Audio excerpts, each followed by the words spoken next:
In commemoration of the 2024 International Day of the Girl Child, a group of young researchers supported by Actionaid Nigeria shed light on the pressing issues of child marriage in Nigeria, calling for its criminalization. These findings from the FCT and Jigawa highlighted the severe impact on girls who face challenges such as early marriage, restricted educational opportunities, menstrual health problems, and gender-based violence. At the event in Abuja, while addressing the newsmen, the group called on the federal government to reduce educational costs and improve access to safe schooling. They also emphasized the need for community education on the significance of girls' education, health, and safety to foster societal change. Girls' issues are not prioritized. Shockingly, so many people in our communities did not see that girls are worthy of having issues, and we have talked about these issues.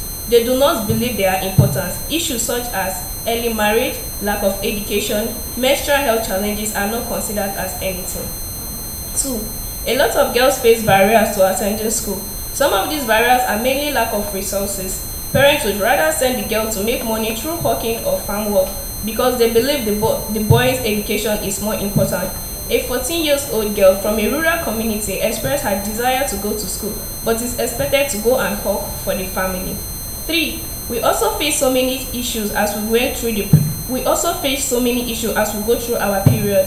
Many girls struggle to manage their period because of how expensive sanitary pads are. Some of the girls wear clothes or diapers because they cannot afford pads. This lack of access not only affects their education but also their health. 4. Gender-based violence. Our findings also reveal persistent threats of violence against girls, both at home and in public space. Many girls report feeling unsafe walking to schools or in their community due to the risk of harassment, violence, and abuse.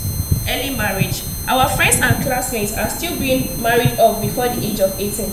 Community members see this as the best way to protect the girls, but we know that early marriage robs us of our childhood and our future. We urge government and communities to enforce the law that prevents child marriage and ensure that girls are allowed to finish their education before they are married. 2.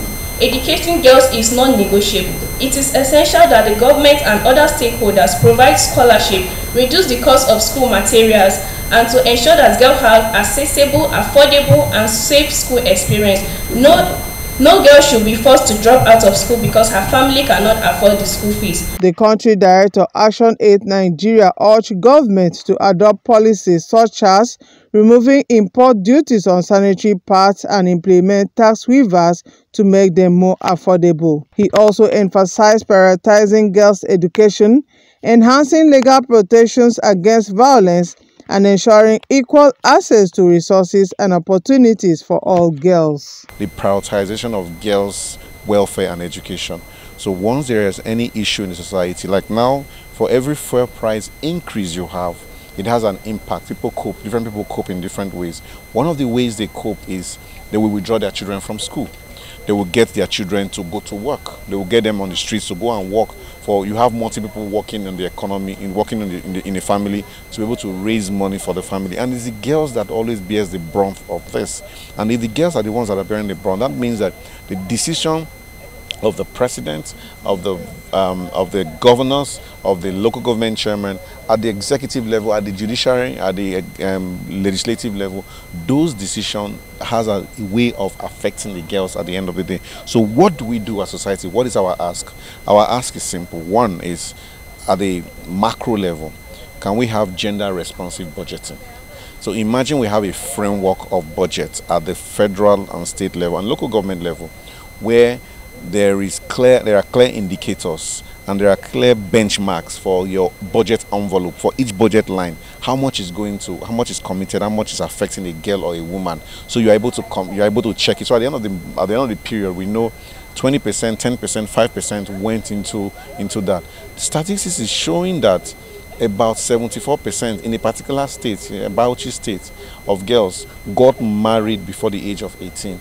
So And if that is the situation, and that is the average that's the highest, of course, but you have averaging around 50-60% in the northern part, and of course as high as 30% in some other states in the southern part. Now that would mean that these girls they don't have the opportunity to say yes or no.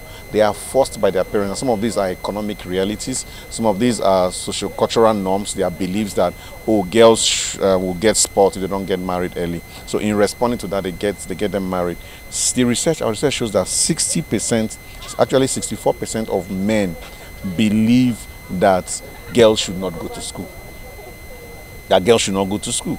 So in FCT and Jigawa. So if that is their belief, that shows you people that would want to send their girls to school. Even though we have the UBE Act that says that education is free and compulsory, but of course we are not responding to that. We are not criminalizing it. We're not implementing that aspect of the law that is supposed to be 2,000 naira fine or 6 months imprisonment. Even the government is supposed to create the enabling environment is not creating it.